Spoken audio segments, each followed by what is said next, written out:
மிகவும் அன்பான சகோதர சகோதரிகளே, உங்கள் அனைவரையும் இயேசு கிறிஸ்துவின் வல்லமையுள்ள நாமத்தினாலே நான் வாழ்த்து வரவேற்கிறேன். இந்த நாளிலும் நாம் யோசுவா பற்றி பார்த்து கொண்டு வருகிறோம்.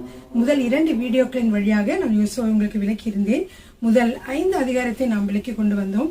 இந்த முதல் 5 அதிகாரத்தில் தான் யுத்தத்திற்கான ஆயத்தம், அதாவது கானானுக்குள் நுழைவதற்கு முன்பாக ஆயத்தம் என்பதை பற்றி நாம் பார்த்து கொண்டு வருகிறோம். யோசுவா ஒரு நல்ல ஒரு தலைவராக, வெற்றியின் தலைவராக இருந்ததற்கு பல காரணங்கள் உண்டு பிரியமானவர்களே. அது முதலாவது, அவர் ஆயத்தம் படுத்தப்பட்டது. கர்த்தர் இவரை ஆயத்தப்படுத்தினார். ஆயத்தப்படுத்தப்பட்ட யோசுவா எப்படி ஆயத்தமானார் என்று சொல்லி ஒரு 7 சத்தியங்களின் வழியாக உங்களுக்கு நான் இன்று சொல்ல போகிறேன். ஹல்லேலூயா, ஆமென். முதலாவது ஆவியா அல்லது அறிவா? பிரியமானவர்களே, ஜெய ஜீவியத்திற்கும் செழிப்பான வாழ்விற்கும் யோசுவா ஆயத்தமாகி வந்தார். யோசுவா இப்படி ஒரு ஜெய ஜீவியமும் செழிப்பான வாழ்வும் அடைந்ததற்கு காரணம் என்ன? அறிவா அல்லது ஆவியா என்று நாம் பார்க்க போகிறோம். பிரியமானவர்களே, மோசே மிகவும் அறிவானவராக இருந்தார். அவர் பார்த்தீர்கள் என்றால் அப்போஸ்தலர் 7 அதிகாரம் 22வது வசனத்திலே, எல்லாரும் பேனாவும் பென்சிலும் எடுத்துக்கொள்ளுங்கள். அப்போஸ்தலர் நடவடிக்கைகள் 7 அதிகாரம் 22வது வசனத்திலே வாசிக்கிற பொழுது, மோசே எகிப்தினுடைய சகல சாஸ்திரங்களிலும் கற்பிக்கப்பட்டு வாக்கிலும் செய்கையிலும் வல்லவனானான் என்று சொல்லி பார்க்கிறோம். அப்படியாக மோசே மிகவும் அறிவாளியாக இருந்தார். ஆனால் யோசுவா அப்படி ஒரு அறிவாளி அல்ல பிரியமானவர். அவர் அநேக விஷயங்களை கற்று தேரவில்லை. இருந்தாலும் அவர் எப்படிப்பட்டவராக இருந்தார் என்று பார்க்கிற பொழுது, அவர் ஞானத்தின் ஆவியினாலே நிரப்பப்பட்டவராக இருந்தார். வாசிக்கலாமா? உபாகமம் 34:9. மோசே நூனின் குமாரனாகிய யோசுவாவின் மேல் தன் கைகளை வைத்தபடியினால் அவன் ஞானத்தின் ஆவியினால் நிரப்பப்பட்டான். இஸ்ரவேல் புத்திரர் அவனுக்கு கீழ்ப்படிந்து கர்த்தர் மோசேக்கு கட்டளையிட்டபடி எல்லாம் செய்தார்கள். அப்படியாக பிரியமானவர்களே, இவர் ஞானத்தின் ஆவியினாலே நிரப்பப்பட்டவராக யோசுவா இருந்தார். யோசுவாவின் வெற்றிக்கு முக்கிய காரணம் என்னவென்றால், பரிசுத்த ஆவியானவராலே நிரப்பப்பட்டவராக, ஞானத்தின் ஆவியாலே நிரப்பப்பட்டவராக இருந்தார். பிரியமா, மோசேனுடைய வாழ்க்கையை பார்க்கிற பொழுது எவ்வளவு ஞானமான இருந்தாலும் அவர் பல வேலைகளில் அவர் தோல்வி அடைந்தவராக அவர் இருந்தார். ஆனால் யோசுவா அப்படி அல்ல. யோசுவாவுடைய வாழ்க்கையும் குடும்பமும் கர்த்தரை சேவித்தார்கள் என்று சொல்லி பார்க்கிறோம். யோசுவா 24:15 வாசிக்கிறோம், நானும் அவரும் வீட்டாரும் முழு குடும்பமாக கர்த்தரை சேவித்தார்கள் என்று சொல்லி நாம் பார்க்கிறோம். அல்லேலூயா. அது மட்டுமல்ல பிரியமானவர்களே, யோசுவாவின் ஊழியம் ஜெயமாக இருந்தது.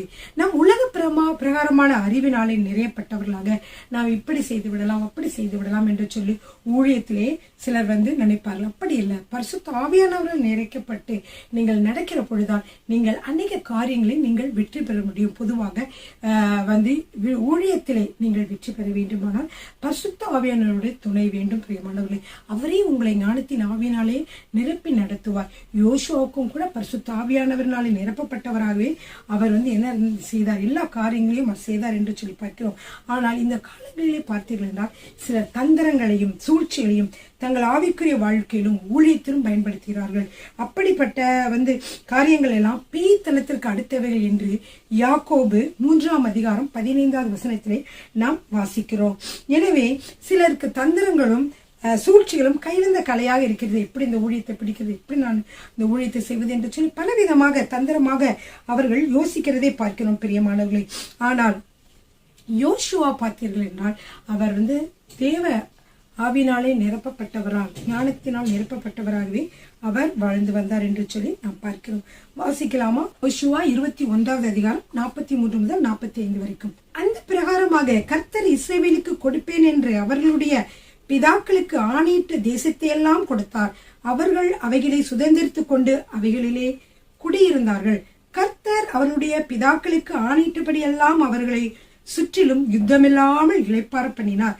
அவர்களுடைய எல்லா சத்துருக்களிலும் ஒருவரும் அவர்களுக்கு முன்பாக நிற்கவில்லை. அவர்கள் சத்துருக்களை எல்லாம் கர்த்தர் அவர்கள் கையில் ஒப்புக் கொடுத்தார். கர்த்தர் இஸ்ரவேல் புத்திரருக்கு சொல்லியிருந்த நல் வார்த்தைகளில் எல்லாம் ஒரு வார்த்தையும் தவறி போகவில்லை, எல்லாம் நிறைவேற்றிற்று என்று சொல்லி நாம் வாசிக்கிறோம் பிரியமானவர்களே. பிரியமானவர்களே, இந்த முக்கியமா யோசுவாவிற்கு வெற்றிக்கு காரணம் என்ன? ஆவி, அதாவது ஞானத்தின் ஆவி, பரிசுத்த ஆவியானவர் என்று சொல்லி பார்க்கிறோம். நாமும் நம்முடைய வாழ்க்கையிலே பரிசுத்த ஆவியானவருக்கு நம்மதிடம் கொடுத்தவர்களாக நாம் வாழ வேண்டும் பிரியமானவர்களே. அடுத்ததாக பாருங்க, வாக்குவாதமா வாக்குத்தத்தமா.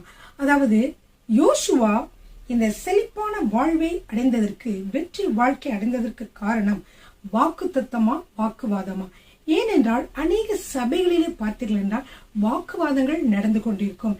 இது சரியா, இந்த வொர்ஷிப் லீடர் சரியா, இந்த சிஸ்டர் பிரசங்கம் பண்றது சரியா, இந்த பாஸ்டர் சொல்றது சரியா, பாஸ்டருடைய நடக்கை சரியா, இவங்க சரியா அவங்க சரியா என்று சொல்லி பல காரியங்களையும் வாக்குவாதம் பண்ணி கொண்டிருப்பார்கள். இந்த சபையில இதை இப்படி நடத்தலாமா, அப்படி நடத்தலாமா, காலை ஆராதனை நடத்தலாமா, மாலை ஆராதனை நடத்தலாமா, பல காரியங்களே மக்கள் பேசிக் கொண்டிருப்பாங்க, வாக்குவாதம் பண்ணுவாங்க.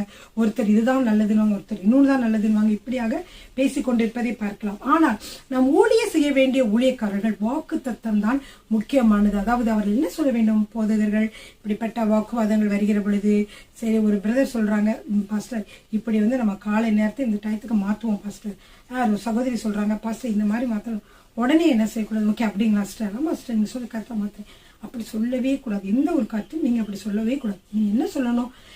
சிஸ்டர் அல்லது பிரதர், நான் ஜெபிக்கிறேன், கர்த்தர் நம்மை வழிநடத்துவார். இந்த சாதாரணமான காரியம் அல்ல, ஊழியத்திற்குரிய காரியங்கள். இதை கர்த்தர்கிட்ட நம்ம என்ன செய்யணும்? ஜெபித்து அவர் என்ன சொல்கிறாரோ அதன்படிதான் நாம் செய்ய வேண்டும் என்று நீங்கள் சொல்லிவிட வேண்டும்.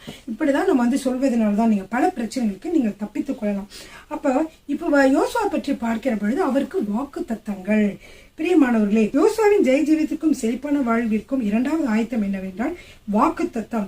வாசிக்கலாமா? யோசுவா 1ஆம் அதிகாரம் 3-4. நான் மோசேக்கு சொன்னபடி உங்கள் காலடி மிதிக்கும் எவ்விடத்தையும் உங்களுக்கு கொடுத்தேன். வனாந்தரமும் இந்த லீபனோனும் தொடங்கி ஐபிராத்து நதியான பெரிய நதி மட்டுமல்ல, ஏத்தேரின் தேசம் அனைத்தும் சூரியன் அஸ்தமிக்கிற திசையான பெரிய சமுத்திரம் வரைக்கும் உங்கள் எல்லையா இருக்கும் என்று ஆண்டவர் வாக்கு தத்தத்தை கொடுக்கிறார். முதலாவதே அவருக்கு வாக்கு தத்தம், வாக்கு தத்தத்தின் மேல் வாக்கு தத்தம், புதிய புதிய இடங்களுக்கு புதிய புதிய வாக்கு தத்தங்கள் இப்படியாக கர்த்தர் யோசுவாவுக்கு கொடுத்து நடத்தினார். யோசுவாவும் என்ன செய்தார்? அந்த வாக்கு தத்தத்தை பிடித்துக் கொண்டு நடத்தார். ஆனால் மோசேயின் காலத்தில் எப்பொழுது வாக்குவாதங்கள் வந்து கொண்டிருந்தது என்று உங்களுக்கு தெரியும் இல்லையா? நான் யாத்திராமத்திலையும் லேவியராமனும் சொல்லும் பொழுது சொல்லியிருப்பேன். எப்பொழுது பார்த்தாலும் என்ன செய்வாங்க? இஸ்ரவேல் ஜனங்கள் வாக்குவாதம். ஏன் எங்களை கூட்டிட்டு வந்த, ஏன் இப்படி செய்த, ஏன் அது செய்த வாக்குவாதம் பண்ணிக்கொண்டே இருப்பார்கள். ஆனால் அது யோசுவாவின் காலங்களிலே அப்படி இல்லை. அவர் என்ன சொல்கிறாரோ அதன்படி அவர்கள் அனைவரும் நடந்தார்கள் என்று சொல்லி பார்க்கிறோம். ஹல்லேலூயா. 1 கொரிந்தியர் 11:16.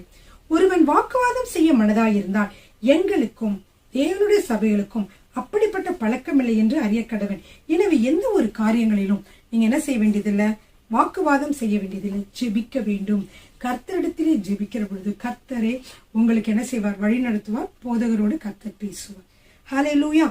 எனவே நம்ம என்ன செய்ய வேண்டும் என்றால், ஒரு நல்ல இருதயம் உள்ளவர்களாக, சுத்த இருதயம் உள்ளவர்களாக இருப்போம் என்றால் நமக்கு கர்த்தர் அநேக வாக்குத்தத்தங்களை கொடுத்து வழி நடத்துவார். மூன்றாவதாக வசனமா அல்லது விசனமா? வசனம் இருக்கிற இடத்துல விசனம் இருக்காது. பிரியமானவர்களே, பாருங்க, கர்த்தர் ஜெய ஜீவியத்திற்கும் செழிப்பான வாழ்விற்கும் யோசுவாவை ஆயத்தப்படுத்துகிற வேளையிலே மூன்றாவதாக என்னவென்றால் தேவ வசனத்திலே நிலைத்திருக்கும்படி சொன்னார். பிரியமானவர்களே, இந்த இதில் கொடுக்கக்கூடிய ஒரு வசனம் பார்த்தீர்கள் என்றால் மிகவும் எனக்கு பிடித்த வசனம். யோசுவா 1ஆவது அதிகாரம் 7வது வசனம் 8வது வசனம். இது மிகவும் பிடித்தது. அடிக்கடி இதை மனப்பாடம் பண்ணி கொண்டு விசுவாச அறிக்கையாக நான் செய்வேன். நீங்களும் இதை மனப்பாடம் பண்ணி கொண்டு விசுவாச அறிக்கையாக செய்யலாம். ஏனென்றால் இது மிகவும் அருமையான வார்த்தை. வசிக்கலாமா?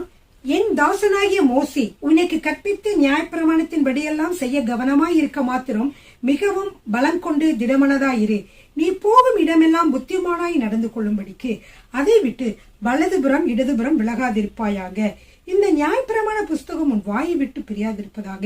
இதில் எழுதியிருக்கிறவைகளின்படியெல்லாம் நீ செய்ய கவனமாக இருக்கும்படி இரவும் பகலும் அதை தியானித்துக் கொண்டிருப்பாயாக. அப்படி செய்கிற பொழுது என்ன நடக்கும்? அப்பொழுது நீ உன் வழியை வாய்க்க பண்ணுவாய், அப்பொழுது புத்திமானாயும் நடந்து கொள்வாய். நம்முடைய வழிகள் வாய்க்கப்பட வேண்டுமா? நாம் செய்கிற காரியங்கள் நாம் தொட்டதெல்லாம் துலங்க வேண்டுமா? அல்லது ப்ராஸ்பராக வேண்டுமா? புத்திமான் என்று நாம் மற்றவர்களோட பேர் எடுக்க வேண்டுமா? அலுவலகங்களிலே நீங்கள் வேலை செய்வீர்களா? மற்றவர்களோட புத்திமானாக இருக்க வேண்டும் என்று நீங்கள் விரும்புகிறீர்களா?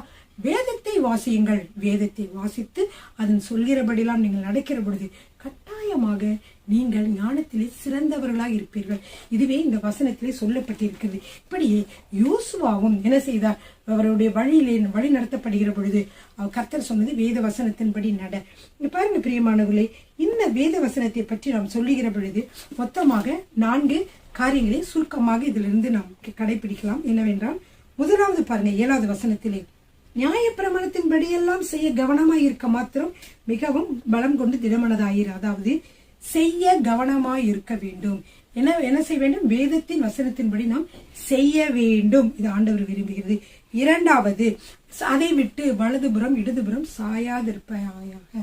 வேத வசனத்தை விட்டு வலதுபுறமும் இடதுபுறமும் சாயக்கூடாது. வேத வசனத்தின்படியே நாம் நடக்க வேண்டும். மூன்றாவதாக, பிரியமானவர்களே, என்ன சொல்லப்பட்டிருக்கிறது? இந்த நியாயப்பிரமாண புஸ்தகம் உன் வாயை விட்டு நீங்காதிருப்பதாக. அப்படி என்றால் எப்பொழுதும் நீ வேத வசனத்தை பேசிக்கொண்டே இரு என்று அர்த்தம். அடுத்து நான்காவது, நீ இவைகளின்படி செய்ய கவனமாய் இருக்கும்படி இரவும் பகலும் அதை தியானித்துக் கொண்டிருப்பாயாக. இரவும் பகலும் அதை என்ன செய்ய வேண்டும்? தியானித்துக் கொண்டிருக்க வேண்டும். வேத வசனத்தை என்ன செய்ய வேண்டும்? வேத வசனத்தின்படி உன் வாழ்க்கையை நடத்து. வார்த்தையை விட்டு, தேவ வார்த்தையை விட்டு வலதுபுறம் இடதுபுறம் சாயாதே வேத வசனத்தை உன் வாயால் பேசு. இரவும் பகலும் வசனத்தை தியானம் செய். இப்படியாக 4 பகுதிகளையும் நம்ம என்ன செய்கிறோம்? இங்கே 4 காரியங்கள், 4 பாயிண்ட்ஸ் நம்ம இங்க பார்க்கிறோம் பிரியமானவர்களே. இப்படியே வேத வசனத்தை மனப்பாடம் செய்கிறவர்கள் ஜெயமடைவார்கள், செழிப்பார்கள். அதனுடைய வசனத்தின்படி நடக்கிறவர்கள் செழிப்படைவார்கள். ஹல்லேலூயா. எனவே ஆசாரியருடைய உதடுகள் அறிவை காக்க வேண்டும் என்று வசனம் சொல்லுகிறது. அது மட்டுமல்ல, வேதத்தை அவன் வாயிலே தேடுவார்களே. எனவே மல்கியா 2:7 வாசிக்கலாம். ஆசாரியனுடைய உதடுகள் அறிவை காக்க வேண்டும், வேதத்தை அவன் வாயிலே தேடுவார்களே. எனவே நம் தெய்வ ஊழியர்களாக நம் வேத வசனத்தை மனப்பாடம் செய்யும். அதை நம்ம அடிக்கடி நம் வசனத்தை நம்ம யூஸ் பண்ண வேண்டும். நம்ம எத்தனை பேர் வாயில் வேத வசனம் பேசப்படுகிறது?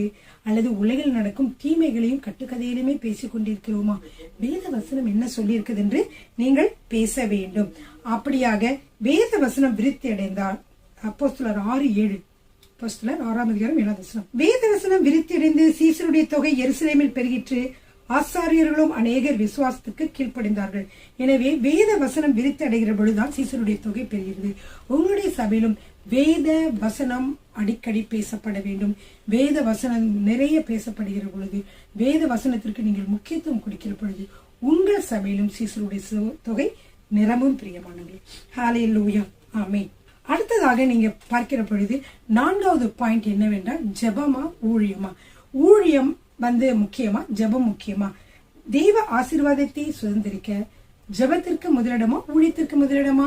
முதலாவது இடம் ஜெபம் பிரியமானவர்கள். ஏனென்றால் நாம் ஜெபத்திற்கே முதலிடம் கொடுக்க வேண்டும். நன்றாக ஜெபித்து விட்டு நீங்கள் வெளியே செய்து ஊழியத்திற்கு சென்றால் அந்தகார சக்திகள், மறைந்திருந்து நம்மை தாக்கக்கூடிய சக்திகள் எல்லாவற்றிலிருந்தும் நீங்கள் விடுதலை பெற முடியும். அநேகர் பாருங்க பிரியமானவர்கள், அதை தெரியாதவர்களாக அநேக நேரங்களை பாருங்க, தைரியமா யார் மேல கை வச்சு ஜெபிச்சிருவாங்க. அப்புறம் ஒருத்தவங்க அப்பதான் ஜெபிச்சாங்க, அப்புறம் அவங்களுக்கு கால் வலிக்காக அவங்க ஜெபிச்சாங்க, ஆனா அவங்க நல்லா ஆயிட்டாங்களா, இவங்களுக்கு கால் வலி வந்துருச்சான். இப்படி நீங்க பலவிதமான காரியங்களை கேட்டிருப்பீங்க. ஏனென்றால் நம்ம ஆயத்தம் இல்லாமல் இருக்கிறது. ஆயத்தம் என்றால் என்ன? ஜெபம் தான். ஜெபம் பண்ணி, கர்த்தாவே என்னை முழுவதுமாக மறைத்துக் கொள்ளுங்க, உச்சந்திலிருந்து உள்ளங்கால் ரத்த கொடிகளை மறைக்கிறேன், நான் இந்த ஊழியத்தை செய்கிற பொழுது உம்முடைய வல்லமை வெளிப்பட வேண்டும், நீர் என்னோடு வாருங்கள் என்று சொல்லி கர்த்தரிடம் நாம் ஜெபித்து, ஊழியத்திற்காக ஜெபித்து நாம் செல்கிற பொழுது ஊழியம் ஆசீர்வதிக்கப்படும் பிரியமானவர்களே. யோசுவா 8:10. அதிகாலமே யோசுவா எழுந்திருந்தான், ஜனங்களை இலக்கம் பார்த்து இஸ்ரவேலின் மூப்பரோடும் கூட ஜனங்களுக்கு முன்னே நடந்து ஆயியின் மேல் போனான். அதாவது யோசுவா பாத்தீங்கன்னா அதிகாலையுமே எழுந்திருந்தார் என்று சொல்லி கிட்டத்தட்ட ஒரு 10 இடங்களால் நீங்க பார்க்கலாம் யோசுவா பற்றி. ஏன் யோசுவா அதிகாலையுமே எழுந்திருந்தார்? அதிகாலமே எழுந்திருந்து முதலாவது ஆயத்தமாகிறார். கர்த்தருடைய பாதத்திலே காத்திருந்து ஆயத்தமாகி அதற்கு அப்புறம் தான் யுத்தத்திற்கு செல்வதை நாம் பார்க்கிறோம். ஏனென்றால் அவருடைய வெற்றிக்கு காரணமே அதிகாலை எழுந்திருந்து கர்த்தருடைய பாதத்திலே காத்திருந்து அதற்கு அப்புறம் செல்வதுதான். அது மட்டுமல்ல, அவருடைய சத்துருக்கள் கூட அதிகாலை எழுந்திருக்கிறார்கள் என்று சொல்லி அவர்களை விட இவர் காலையில் எழுந்திருக்க வேண்டும் என்று எழுந்திருக்கிறார். பிரியமானவர்களே, நீங்கள் காலையில் எழுந்திருந்து ஜெபித்து விட்டு எல்லா காரியங்களும் செய்தீர்கள் என்றால் உங்கள் வாழ்க்கையிலே வெற்றி. எனவே நீங்கள் மறைந்திருந்து தாக்கக்கூடிய அந்தகார சக்தியின் வெள்ளமிருந்து நீங்கள் விடுபடலாம். நீங்கள் ஜெபிக்காமலே இந்த நாளை தொடங்கினீர்கள் என்றால் ஒருவேளை குடும்பத்திலே கணவன் மனைவிக்குள்ளே வாக்குவாதங்கள் வரலாம், பிள்ளைகளுக்குள்ளே பிரச்சனைகள் வரலாம், அல்லது மற்ற சபையிலே பிரச்சனைகள் வரலாம். எல்லாவற்றிற்குமே முக்கியமாக தடை எதை வேண்டாம்? ஜெபம் தான். நீங்க ஜெபித்து விட்டு இந்த காரியங்களை செய்கிற பொழுது சாத்தானின் அந்தார சக்தியின் வல்லமைகள் தடைப்படும் பிரியமானவர்களே. ஹல்லேலூயா. அடுத்ததாக நம்ம பார்க்கிறோம், இயேசுவை பற்றி பார்க்கிறோம். இயேசப்பா என்ன செய்தார் அந்த காலத்துல ஊழியம் செய்கிற பொழுது? அவர் வாசிக்கலாமா? லூக்கா 5:15-16. அப்படி இப்படி இருந்தும் அவருடைய கீர்த்தி அதிகமாய் பரம்பிற்று. திரளான ஜனங்கள் அவருடைய உபதேசத்தை கேட்பதற்கும் அவராலே தங்கள் பிணிகள் நீங்கி சௌக்கியம் அடைவதற்கும் கூடி வந்தார்கள். அவரோ வனாந்தரத்தில் தனித்து போய் ஜபம் பண்ணி கொண்டிருந்தார். எனவே ஆண்டவருடைய இயேசுவே நமக்கு முன்மாதிரி. அவர் என்ன செய்கிறார்? மக்கள் அங்கு கியூவா நின்று கொண்டிருக்கிறாங்க, சுகம் பெற்றுக் கொள்ள வேண்டும் என்று வார்த்தைகளை கேட்க நின்று கொண்டிருக்கிறார்கள். ஆனால் இயேசு என்ன செய்தார்? அவரும் தனித்திருந்து ஜபம் பண்ணி கொண்டிருந்தார். முதலாவது ஜபம் செய்துவிட்டு நீங்கள் பிற்பாடு நீங்கள் போயிற வெளியிலே மக்களுக்கு சுகம் கொடுப்பதோ இல்லை வேத வசனத்தை கொடுப்பதோ எல்லாவற்றிலும் ஒரு அற்புதங்கள் நடக்கும் பிரியமானவர்களே. ஆனால் அதை விட்டு நம்ம எப்பொழுதும் ஊழியத்தை நம்ம ஃபோக்கஸ் பண்ணி கொண்டு சென்றால் பல நேரங்களே பிரச்சனைகள் தான் வருகிறது. அநேகர் ஊழியத்தை செய்கிற பொழுது ஊழியத்தையே ஃபோக்கஸ் பண்ண ஊழியத்தில் எப்படி மற்ற சபையிலிருந்து மக்களை நம்ம திருடிடலாம், மற்ற காரியங்களை என்ன செய்யலாம், எப்படி பணம் சம்பாதிக்கலாம், எப்படி இது பண்ணலாம்னு சொல்லி சில பேர் பணத்துல ரொம்ப ஃபோக்கஸ்டா இருப்பாங்க. பணத்துல ஃபோக்கஸ்டு அந்த மாதிரிலாம் இருக்கிறவங்க குடும்பங்கள் பார்த்தீர்கள் என்றால் எப்படி இருக்கிறது? கணவன் மனைவி நாம் பிரிந்து கொண்டு வாழக்கூடிய சூழ்நிலைகள் உருவாகிறது. ஏனென்றால் நாம் கர்த்தரையே நம்மை வழி நடத்துகிறவர். நீங்கள் காலையிலே அவர் பாதத்திலே இருந்து ஜெபிக்கிற பொழுது அவர் உங்களுக்கு நல்ல அறிவுரைகளை சொல்லி வழி நடத்துவார். ஒரு பிசினஸ் ஸ்டார்ட் பண்றீங்களா, உங்களுக்கு தெரியாது யார் எப்படிப்பட்ட, நீங்க நினைச்சிட்டு இருப்பீங்க அவர் நல்ல பார்ட்னர் தானே நீங்க நினைச்சிட்டு இருப்பீங்க. ஆனா அவங்க மோசமானவங்களாவோ அந்த தந்திரம் உள்ளவங்களா இருந்தா கர்த்தர் உங்களுக்கு வெளிப்படுத்துவார், அவங்களுடைய செய்கைகளை காட்டுவார், அவங்களுடைய தந்திரமான அவங்களுடைய குணத்தை உங்களுக்கு காட்டி கொடுப்பார். எனவே நீங்கள் ஜெபித்து விட்டு எந்த காரியங்கள் செய்வது உங்களுடைய வாழ்க்கைக்கு வெற்றிக்கு வழிவகுக்கும் பிரியமானவரே. ஹல்லேலூயா. அப்படித்தான் என்ன செய்தார்? யோசுவாவும் எப்பொழுதும் ஆயத்தம் உள்ளவராக அவர் அப்படியே இருந்தார் என்று சொல்லி பார்க்கிறோம். அது மட்டும் அவர் கர்த்தரோடு, அதாவது ஜெபம் என்றால் என்ன? கர்த்தரோடு நாம் உருவாடுவது, கர்த்தருடைய பிரசனத்திலே தரித்திருப்பது. யோசுவாவும் கர்த்தருடைய பிரசனத்திலே தரித்திருந்தார். அநேக இடங்களில் பார்த்தீர்கள் என்றால் அவர் சொல்வார், அவர் ஆண்டவர் அவரோடு பேசுவதை பார்க்கிறோம். நான் உன்னை விட்டு விலகுவதும் இல்லை, உன்னை கைவிடுவதும் இல்லை, நான் உனக்கு கட்டளையிடவில்லையா? பலம் கொண்டு திடமனதாயிரு, திகையாதே, கலங்காதி, நீ போகும் இடமெல்லாம் உன் தேவனாய கர்த்தர் உன்னோடு இருக்கிறார் என்று யோசுவா 1:9 நாம் வாசிக்கிறோம். யோசுவா 1:9. இப்படியாகவே தேவனுடைய சமூகத்தில் இருக்கிற பொழுது தேவனுடைய வார்த்தைகள் வருகிறது. அந்த வார்த்தைகளை பிடித்துக்கொண்டு உற்சாகமாக என்ன செய்தார்? யோசுவா எல்லா காரியங்களையும் கானானை சுதந்திரித்தார் என்று சொல்லி பார்க்கிறோம். நாமும் அப்படியே ஊழியத்தை நாம் செய்ய வேண்டும். அடுத்து 5வதாக என்ன காரியம் என்று பார்த்தால் சீசத்துவமா சூட்சமா. பாருங்க பிரியமானவர்களே, யோசுவா எப்படி ஒரு அடிமையாய் பிறந்தவர், ஆனால் மோசே எப்படிப்பட்டவர்? 40 வருடங்கள் அரண்மனையில வாழ்ந்தவர், எல்லா காரியங்களும் கற்று தேர்ந்த ஒரு ஞானி அவர். ஆனால் யோசுவா ஒரு அடிமையாக இருந்தாலும் அவர் மோசேக்கு எப்படி இருந்தார்? ஒரு ஷீடராக, அவருக்கு ஒரு ஊழியக்காரராக இருந்தார் என்று சொல்லி பார்க்கிறோம். வேதத்திலே வாசிக்கலாமா? யோவான் 1:1. மோசேயின் ஊழியக்காரனான நூனின் குமாரன் யோசுவாவை நோக்கி, எல்லாரும் பேனாவையும் நோட்டு புத்தகத்தையும் எடுத்துக்கொள்ளுங்கள், சொல்லுகிற வசனங்களை குறித்து வைத்துக்கொண்டு சும்மா இருக்கிற நேரங்களிலே அதை ஆராய்ச்சி பண்ணுங்கள் பிரியமானவர்களே. மோசேயின் ஊழியக்காரனான நூனின் குமாரன் யோசுவாவை நோக்கி என்று சொல்லி பார்க்கிறோம். கர்த்தர் மோசேயின் ஊழியக்காரனான யோசுவாவை நோக்கி. அடுத்ததாக பாருங்க, யோசுவாவின் கடைசி காலங்களிலே, கடைசி நிமிடங்களிலே, ஜீவன் போகும் முன்பே, அவருடைய ஊழியமெல்லாம் முடிந்த பின்பு கர்த்தர் அவர் எப்படி அழைத்தார் என்று வாசிக்கலாமா? யோசுவா 24:29. நூனின் குமாரனாகிய யோசுவா என்னும் கர்த்தருடைய ஊழியக்காரன் 110 வயதுள்ளவனாக மரணம் அடைந்தானே. யாரு? நூனின் குமாரனாகிய யோசுவா என்னும் கர்த்தருடைய ஊழியக்காரன். நீங்கள் கர்த்தருடைய ஊழியக்காரர்களாக மாற வேண்டும் என்றால் தேவனுடைய ஊழியக்காரர்களுக்கு நீங்கள் எப்படி இருக்க வேண்டும்? உதவியாளராக, அவருக்கு உதவி செய்கிறவர்களாக இருக்க வேண்டும். ஹல்லேலூயா. அப்படிப்பட்டவர்களாக ஜெபத்திலே அவரை தாங்கலாம். ஊழியக்காரருக்கு சில முக்கியமான கர்த்தர் உங்களுக்கு என்னென்ன காரியங்களை, பண விஷயங்களை தாங்கலாம், சில காரியங்களை கூட இருந்து உதவி செய்யலாம். இப்படிப்பட்ட பல காரியங்களை நீங்கள் செய்து அவருக்கு உதவி செய்கிற பொழுது அது உங்களுக்கு மிகவும் பிரயோஜனம் உள்ளதாக இருக்கும். அது மட்டுமல்ல, அவரிடமிருந்து பல காரியங்களை நீங்கள் கற்றுக்கொள்வீர்கள். ஊழியக்காரருக்கு நீங்க கீழே இருக்கிற பொழுது அவர் எப்படி ஊழியக்காரரானார், எப்படி உயர்ந்தார், அவருடைய வாழ்க்கையில் என்னவெல்லாம் காணப்படுகிறது என்று சொல்லி நீங்கள் என்ன செய்யலாம்? அநேக காரியங்களை அவருடைய வாழ்க்கையிலிருந்து நீங்கள் கற்றுக்கொள்ளலாம். ஹல்லேலூயா. ஆமென். எனவே யோசுவா தன் தலைவனுக்கு கீழ் ஒரு நல்ல சீடனாக பணிவிட ஊழியத்தை செய்தார் என்று சொல்லி பார்க்கிறோம். ஆனால் அவர் தலைமை பொறுப்பை எடுப்பதற்காக அவர் சூட்சுமமோ தந்திரமோ அவர் செய்யவில்லை என்று சொல்லி பார்க்கிறோம் பிரியமானவர்களே.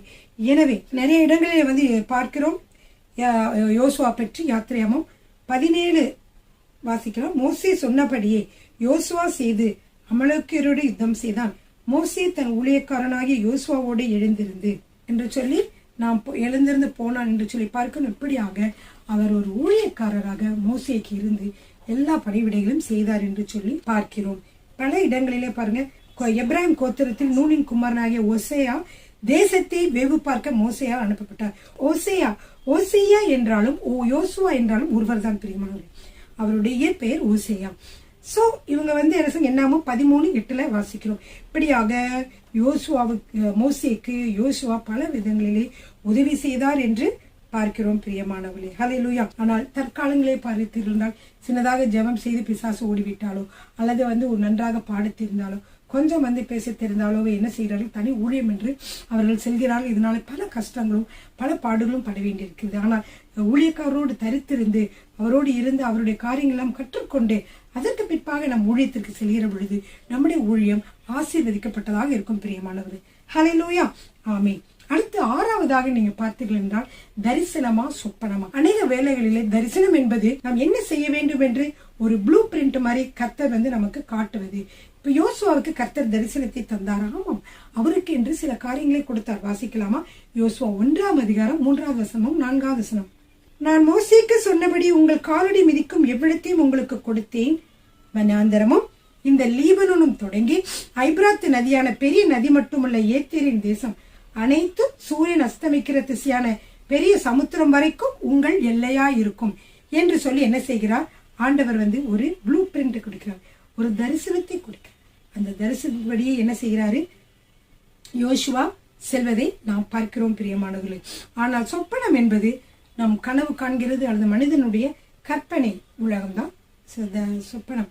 எனவே சொப்பனத்தை விட நமக்கு என்ன வேண்டும்?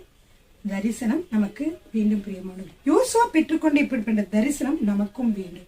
ஹல்லேலூயா. பாருங்க, பவுல் கூட சொல்றாரு 2 கொரிந்தியர் 10:14-15.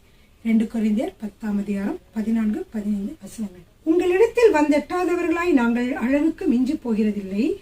நாங்கள் கிறிஸ்துவின் சுவிசேஷத்தை பிரசங்கித்து உங்களிடம் வரைக்கும் வந்தோமே. எங்கள் அளவை கடந்து மற்றவர்களுக்கு வேலைக்குட்பட்டு மேன்மை பாராட்ட மாட்டோம். மற்றவருடைய வேலைக்கு நாங்கள் உடன்பட மாட்டோம். எங்களுடைய வேலையை நாங்கள் சரியாக பார்த்து உங்களுக்கு நாங்கள் சத்தியத்தை சொல்கிறவர்களாக இது மட்டும் வந்தோம் என்று சொல்வதை பார்க்கிறோம். இப்படியே நாமும் நம்முடைய வாழ்க்கையிலும் ஒரு திட்டமிட்ட வாழ்க்கையாக ஊழியம் என்றால் ஊழியத்தை குறித்த காரியங்களை நாம் கவனமாக நாம் இருக்க வேண்டும் பிரியமானவர்களே. அடுத்ததாக தெய்வ சத்தமா மனுஷ சத்தமா? அதாவது இந்த செழிப்பான வாழ்க்கையை வெற்றி வாழ்க்கையும் ஜெய ஜீவியத்தையும் ஜோஷுவா அடைந்ததற்கு இன்னொரு காரணம் என்னவென்றால் தேவனுடைய சத்தம். அதுதான் பிரியமானவர்களே, நாம் தேவனுடைய சத்தத்தை கேட்க வேண்டும். மனுஷ சத்தங்கள் பலவிதங்களில் கேட்டாலும் நாம் என்ன செய்யக்கூடாது? அதை நம்ம கேட்கவே கூடாது. அதன்படி என்ன செய்யக்கூடாது? நாம் நடக்கவே கூடாது பிரியமானவர்களே. எப்பொழுதும் என்ன செய்ய வேண்டும்? தேவ சத்தத்தை கேட்கிறவர்களாக மாற வேண்டும். ஹல்லேலூயா. யோசுவா 1ஆம் அதிகாரம் 1வது வசனத்திலே கர்த்தருடைய தாசனாகிய மோசே மரித்த பின்பு கர்த்தர் மோசேயின் ஊழியக்காரன நூனின் குமாரன் யோசுவாவை நோக்கி என்று வாசிக்கிறோம். இப்படியாக இந்த புத்தகத்திலே கர்த்தர் யோசுவாவை நோக்கி என்று 10 இடங்களிலாவது நம்ம வாசித்து விடுவோம். அப்படியாக கர்த்தர் என்ன செய்கிறார்? யோசுவாவோடு பேசினதை பார்க்கிறார். யோசுவாவுடைய வெற்றிக்கு காரணமே கர்த்தர் பேசினதான் பிரியமானவர்களே. ஹல்லேலூயா. அப்படியே நாம் என்ன செய்ய வேண்டும்? நடக்க வேண்டும். இது தேவாதி தேவனாகிய இயேசு கிறிஸ்து இந்த உலகத்தில் இருந்த பொழுதும் கூட அவர் என்ன செய்தார்? யோவான் 5ஆம் அதிகாரம் 19வது வசனம். மெய்யாகவே நான் உங்களுக்கு சொல்கிறேன், பிதாவானவர் செய்ய குமாரன் காண்கிறது எதுவோ அதையே என்று வேறொன்றையும் தாமாய் செய்ய மாட்டார். அவர் எவைகளை செய்கிறாரோ அவைகளை குமாரனும் அந்தப்படியே செய்கிறார் என்று சொல்லி நாம் வாசிக்கிறோம். இவ்விதமாக நாமும் நமது ஆண்டவர் பேசும் ஆலோசனைப்படியே வழி நடத்துவதை அவருடைய வழி நடத்தும்படியே நாம் செய்ய வேண்டும் பிரியமானவர்களே. ஹல்லேலூயா. என்னுடைய வாழ்க்கையிலும் கூட நாங்களும் ஊழியத்தில் ஈடுபடுகிற பொழுது நானும் வேத கல்லூரியில் படித்திருந்தேன். எனவே ஒரு வாரம் பாஸ்டர் பிரசங்கம் பண்ணினா ஒரு வாரம் நானும் பிரசங்கம் பண்ணுவேன். இப்படியாக நாங்கள் மாறி மாறி பிரசங்கம் செய்து விடுவோம். அப்பொழுது புதிதாக ஒரு நபர் என்ன சொல்லியிருந்தாருன்னா, மற்ற சகோதரர்களோடு பேசிட்டு இந்த மாதிரி சிஸ்டர் பேசலாமா, சிஸ்டர் பிரசங்கம் பண்ணக்கூடாது என்று சொல்லி கொஞ்ச நாள் சொன்னாங்க. கொஞ்ச நாள் நீங்க பேசாம இருங்க சிஸ்டர், நீங்க பாஸ்டரே பேசட்டும் என்று சொன்னார்கள். ஆனால் கர்த்தர் என்னை ஊழியத்திற்கு அழைத்திருந்தார். எனக்கு அந்த தகுதியை கொடுத்திருந்தார். அவர் எனக்கு அந்த தாளந்தை கொடுத்திருந்தார். வேத கல்லூரியிலே படிக்க ரேமா பைபிள் காலேஜில் படிக்கணும் ஆசைப்பட்டேன். அதற்கு சேரும்படி ஒரு வாய்ப்பை கொடுத்திருந்தார். நான் அதிலே சேர்ந்து பயின்று 2 வருடங்கள் படித்திருந்தேன். எனவே கர்த்தர் அவருடைய சத்தத்தின்படியே நான் எல்லா காரியம் செய்தேன். ஆனால் மனித சத்தங்களுக்கு பயப்படவில்லை பிரியமானவர்களே. நான் மனித சத்தங்களுக்கு பயப்படாமல் கர்த்தருடைய சத்தத்திற்கே கீழ்ப்படிந்து நடந்ததுனால்தான் இன்றைக்கு நான் அநேக பாருங்க வேத வசனங்களை போதிக்கிறவளாக நான் எங்க இருக்கிறேன். பொழுது பாருங்க எல்லா டெலிவிஷன்லையும் கிட்டத்தட்ட 3-4 டெலிவிஷன்களை நாங்கள் வேத வசனத்தை நாங்கள் பிரசங்கிக்கிறவர்களாக இருக்கிறோம். அப்படியாக கர்த்தர் என்னை செய்தார், என்னை பயன்படுத்தினார். எனவே கர்த்தருக்கு பயந்து மனித சத்தத்தை எல்லாம் அசட்டை செய்தவளாக நான் இருந்ததனால்தான் இன்றைக்கு கர்த்தரை ஊழியக்காரியாக பயன்படுத்துகிறார். உங்களுடைய வாழ்க்கையிலும் மனித சத்தங்கள் வருகிறதா, அதை நீங்கள் அசட்டை செய்யுங்கள். கர்த்தருடைய சத்தத்திற்கே நீங்கள் முதலிடம் தருங்கள். மனிதர்கள் இன்றே இருப்பார்கள், நாளைக்கு அவர்கள் இருக்க மாட்டார்கள். அப்படி எங்களுடைய சபையிலே அன்று இருந்தவர்கள் எல்லாம் இன்று இல்லை. இல்லாவிட்டாலும் கர்த்தர் எப்பொழுதும் எங்களோடு இருந்து எங்களை ஊழியத்திலே மென்மேலும் பெருக செய்கிறார். முன்பாக நாங்கள் ஒரு 100 பேருக்கு பிரசங்கம் பண்ணி கொண்டிருந்தோம் என்றால் 200 பேருக்கு பண்ணி கொண்டிருப்போம் என்றால் இன்றைக்கு ஆயிரக்கணக்கான மக்கள், லட்சக்கணக்கான மக்களுக்கு பிரசங்கிக்கக்கூடிய கர்த்தருடைய வார்த்தைகளை சொல்லக்கூடிய ஒரு மவுத் பீஸாக ஆண்டவர் பயன்படுத்தி வருகிறார் பிரியமானவர்களே. எனவே நாம் கர்த்தருடைய சத்தத்தை கேட்டு நடக்கிற பொழுது கர்த்தர் நம்மை கைவிட மாட்டார். நம்ம என்ன செய்வார், அவர் இறுதி வரைக்கும் நம்மை பயன்படுத்துவார். எனவே இந்த வசனங்களிலே நாம் பார்த்த பொழுது அருமையான சில வார்த்தைகளை உங்களோடு சொன்னேன். முதலாவது பாருங்கள், வாவிலே நாம் நிறைய வேண்டும். 2வதாக வாக்குத்தத்தங்கள் பெற்றுக்கொள்ள வேண்டும். 3வதாக வசனத்திலே நிறைந்திருக்க வேண்டும். 4வதாக நாம் ஜெபிக்க வேண்டும். 5வதாக சீடர்களாக மாற வேண்டும். 6வது தரிசனத்தை பெற்றுக்கொள்ள வேண்டும். 7வதாக தேவ சத்தத்தை கேட்க வேண்டும்.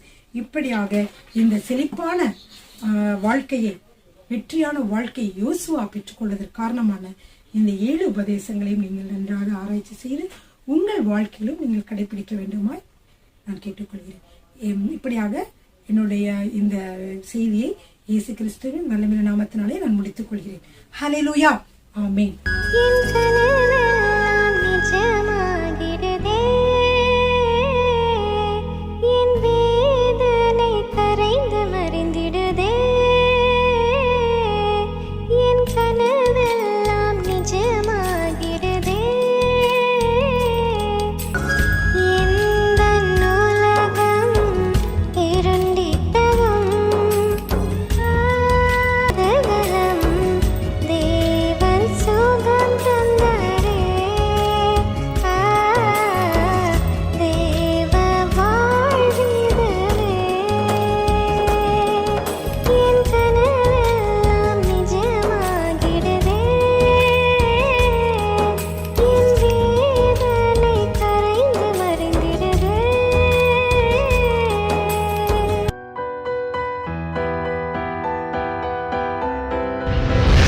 கர்த்தர் உங்களை ஆசீர்வதிப்பாராக.